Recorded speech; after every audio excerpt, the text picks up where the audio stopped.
ছেলেরা যদি 4টা বিয়ে করতে পারে তাহলে মেয়েদেরও 4টা কেন, মেয়েরা আরো বেশি করবে, কারণ মেয়েদের এনার্জি অলওয়েজ বেশি থাকে। ছেলেরা যদি 4টা বিয়ে করতে পারে তাহলে মেয়েরা পারবে না কেন?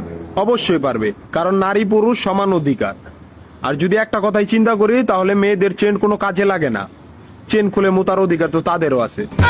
মালে আসেন, একটা চাবি দিয়া যদি 4টা তালা খোলা যায় ওটাকে বলা হয় মাস্টার কি, আর একটা তালা যদি 4টা চাবিতেই খুলে সেটাকে বলা হয় খাঙ্কি।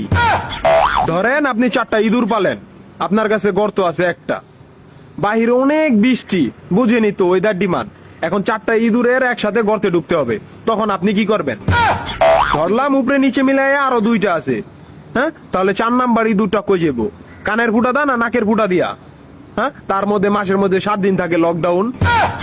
আমি মানি, আমি না শুধু সবাই মানে মেয়েদের অনেক পাওয়ার, মেয়েদের অনেক এনার্জি। তাহলে দেশের মধ্যে ঘন ঘন লোডশেডিং হয় কেন?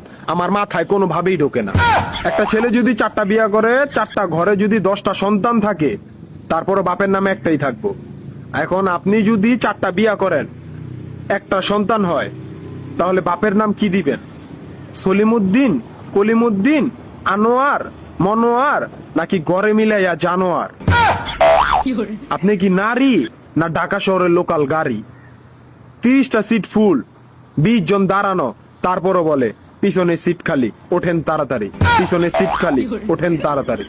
শুধু এই সমস্ত মেয়েদের কারণে পুরা নারী জাতির সম্মানহানি হয়। আমাদের উচিত সিটি কর্পোরেশনের কুত্তা মারার ইনজেকশন দিয়া এদেরকে মেরে ফেলা, যাতে এদের জন্য অন্য কোনো মেয়েদের কেউ খারাপ নজরে না দেখে। মারানি কোনানকার।